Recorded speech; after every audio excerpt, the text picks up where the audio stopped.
Welcome back to my channel. My name is Sharonda, but I go by Scoosa. And in today's video, I'm going to be talking to y'all about my natural birth. So I got pregnant August of 2017. I had my daughter April 2018. So my daughter's name is Araya. Araya came 38 weeks. So I'm going to give y'all a little backstory. So Friday, April 27th, I had her April 28th. So Friday, April 27th, I had my doctor's appointment. So I went to the doctor's appointment that Friday. And the doctor was like, I predict you're going to be having her real soon because you're small framed and she's running out of space in your womb. So she'll eventually break your water. So I'm like, okay, good, because if you're pregnant, you know how it is. Like when you get to the end, you're tired, you're big, you're just ready to have a baby. Like you can't stand being pregnant no more. You're just ready to have a baby. So I'm like, okay, good. Like I can't wait till she comes. So I had already had my nesting stage too. Like the week before, I had already been cleaning everything. So I knew she was coming, but I just didn't know how soon she was going to be coming. So like I said, the doctor told me that Friday that she was going to be coming soon. I was happy. So we left that appointment. And they tell you like when you eat spicy food that induce labor. So we left that appointment. Me and my husband went and got something to eat. So we went to this little spot that was down the street from our house or whatever.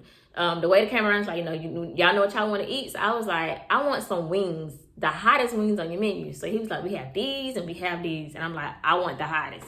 He was like, okay, ma'am, I'm going to put this order in for you. So we got the hot wings. With Araya, I didn't really have an appetite, so I really couldn't eat. But I was going to make myself eat the wings that day because I was ready to have her. Like, I was ready for baby girl to come. So I ate some of the, I think it was like 6 wings. So I ate like 3 or 4 at the restaurant. And then when we got back home, I think I ate the rest of the wings. So Adrian had to go to work. So Adrian left and went to work. I was at home by myself, just chilling on the couch, relaxing, focusing on having my baby girl. So I was like, let me eat the rest of these wings just to, get this hot, spicy food in me and hopefully the baby girl comes. So I ate the rest of the wings. I laid down on the couch and I took a nap. So Adrian called. He was like, hey, stop by Little Caesars and get a couple of pizzas to bring up here for the guys to feed them lunch. So I'm like, all right, cool. So I get up off the couch. I go to the bathroom. So while I'm on the bathroom getting ready to get up, I had like a sharp pain in my side. And I was like, ooh, I don't know what this is. So the first thing I thought was it's a contraction. But I never had contractions, so I really didn't know if it was a contraction or not. So I was like, ooh, it's a contraction. So I finally got up out the toilet, went ahead, got dressed, put my clothes on so I can go to Little Caesars and get the pizza. So I hadn't felt any more contractions. So I'm like, okay, I don't know what that was. Maybe it was just a growing pain. That's the freezer. Excuse the freezer. So yeah, I'm like, maybe it's just a growing pain. I didn't pay any more attention. So I went ahead, got in the car, got the Little Caesars, ordered the pizza and everything. And as I'm getting to the drive-thru window, the lady is trying to hand me my pizza. And as I reached up to get the pizza out the window, I had another sharp pain. So I had to stop. I had to gather myself. And she was like, is everything okay? And I'm like, I'm pregnant and I think I'm having contractions. She was like, well, baby girl, take it slow, take it easy. You need to go home, relax when you leave here. So I'm like, I got to take these pieces to my husband and I'm going to go home and I'm going to relax. So I left Little Caesars. I went ahead, went to Adrian's job. I dropped the pieces off, but I was like, let me just stay here for a while because I don't know what's going on. And at the time, he was working in a cold storage freezer. And when he's in the freezer, he don't have any service. And we're in Charleston by ourselves, so I didn't want to go into labor and I can't get in contact with him because how am I going to get to the hospital? So I was like, well, I'm going to just stay up here and hang around for a little while. So as I was up there dropping off the pizzas, it was 2 older coworkers of ours who were there. And I love these ladies so much. They were there, and one of the ladies was like, you gonna have that baby this weekend? And I was like, you think so? Remind you, it was a Friday. And I was like, you think so? It's just like, yeah, you gonna have that baby this weekend. So the other coworker, she was like, I don't think so. She hasn't even dropped yet. So the first coworker was like, it don't matter. It don't matter. When that baby ready to come, the baby gonna drop. And that baby ready to come, she gonna have that baby this weekend. So, I'm like, all right, like you the second person that said this because remember the doctor had told me that earlier that day. So I'm like, all right, whatever. So Adrian comes out on his lunch break. We sitting there talking. He massaging my feet. And he's like, I'm going to try to stay on the dock all day, tonight. So in case you go into labor, I could be able to answer the phone. So he was like, have you had any more contractions? And I was like, no, I hadn't had any more. So he was like, just go home, take it easy, to stand in third. So I'm like, all right, it's 10 o'clock. Let me go home and just relax. So I go home and I relax. Then I want to say it was about 10 or 11-ish. I was asleep. And something woke me up. Like I felt like a trickle kind of. But I didn't feel like my water broke because they say you would know when your water break. So I didn't think it was my water broke. But I don't know. I felt like some kind of trickle. So I got up. I used the bathroom. And when I wiped, basically it was my mucus plug. So I called my cousin. Hey, can you girl? So I called my cousin and I'm like, something leaking. It looked like, I don't know what it is. And she was like, send me a picture. So I sent her a picture and she was like, yeah, that's your mucus plug. And I was like, well, what does that mean? She was like, you're going to be having your baby soon. So I'm like, huh? And she was like, yeah. I'm like tonight? And she was like, maybe sometime this weekend. So I'm like, okay, now you the third person that done told me I'm about to have the baby this weekend. So, you know, she was telling me, you know, if you go into labor, you want to do most of your laboring at home, because if you go to the hospital too soon, they ain't going to do nothing but send you back home. So I'm like, all right, cool. So she's like, you know, you having any more contractions? And I'm like, kind of, sort of, but not really. Like, they come in like every few minutes, but they not heavy. I mean, they're not strong. They just, you know, like not really. So she was like, you know, well, when they do start kicking in, you want to do most of your laboring at home and go to the hospital when they're like 5 minutes apart. So I'm like, all right, cool. So I get off the phone with Kenya. This was like, I want to say 12-ish. So I called my husband. I'm like, you know, I'm having some light contractions. I lost my mucus plug. Can you predict I had a baby, you know, this weekend sometime? So he's like, all right, just keep me posted. Let me know if you need to go to the hospital. So I'm like, all right, cool. So I want to say it was about 2 or 3-ish. My contractions started coming stronger and faster. So I called my husband and I'm like, I think you need to come home. And he was like, you sure? And I'm like, yeah, I think you need to come home. Like, I don't know what's going on. You know, this is my first child. And he's like, just call the doctor. Remember, you can call the doctor. I was like, good, let me call the doctor. So I called my doctor and she was like, I can't really say what's going on right now. She said, I'm gonna have to get you hooked up to a machine so I can tell. She said, so if you feel like you need to come on in, we'll hook you up to a machine. So I'm like, good. So I'm like, I'm gonna go to the hospital. My doctor's on call. My doctor's is the one who's on call. So she's gonna be the one to deliver my baby. So at this point, I'm happy because I'm like, my doctor gonna deliver my baby. I love my doctor. Like, let's get this over with.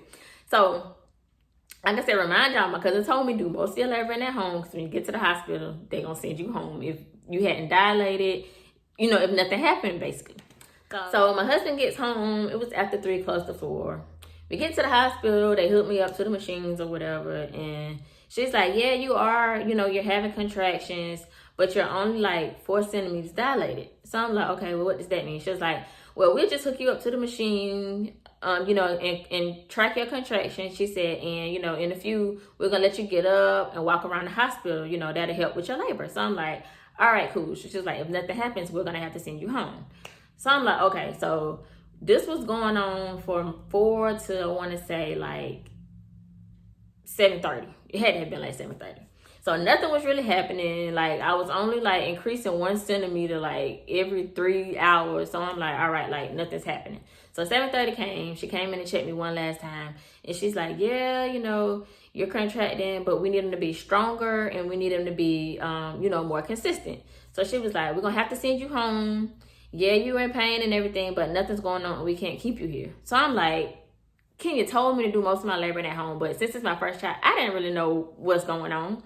So I'm like, oh man, now I gotta go back home. Adrian gotta go back to work, and like, I was just pissed at it. So like I said, it was like 7:30 that morning or whatever. They told me to put my clothes back on because I'm about to go home. So I put my shirt on. I stand up, pulling my pants leg up, and I hear a poosh. So I'm like, oh my God, like my water just broke.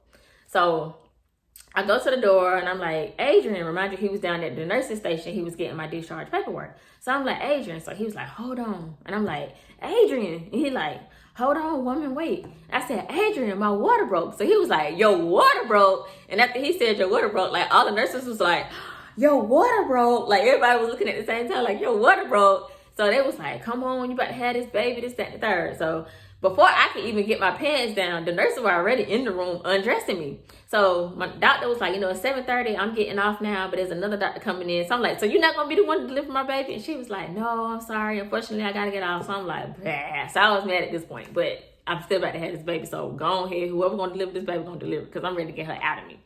So now remind you, my doctor told me, she was like, you'll know, like, when your water break, like, your contractions going to come, and they're going to be, like, 10 times stronger, and you're going to know you're in active labor.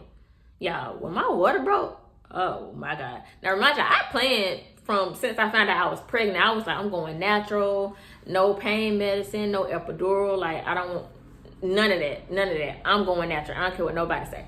So, when the contractions started happening at home, or what I thought were real labor contractions was happening at home, you know, I was in some pain, but I can, you like, breathe, sway side to side, you know, and you know, to help get through, you know, the labor. But what I thought were contractions weren't contractions. I was having contractions, but they weren't real labor contractions. Y'all, when them real labor contractions came in, oh my God. And remind y'all, this happened, my water broke 7:30 that morning. 7:30 that morning, Araya came 1:59 p.m., 1:58 p.m., 1:58, 1:59 p.m.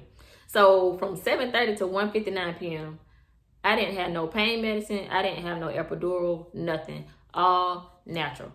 Araya kicked my behind. Y'all hear me? I'm in there holding on to the hospital bed like,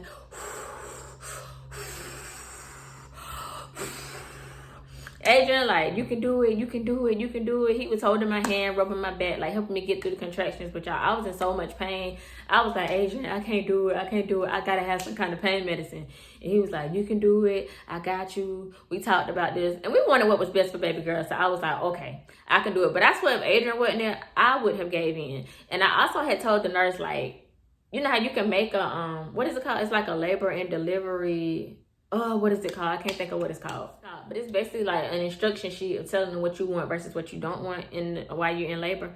So on my sheet, I told them, don't offer me pain medicine. Like, don't offer me pain, let me ask. Because you know how somebody keep constantly asking, you want this? You want some of that? You want some of this? You want some of that? Eventually, you end up being like, yeah, let me get some, especially while you're in labor and you're in pain. So I was like, don't ask me for nothing. Only give it to me if I ask.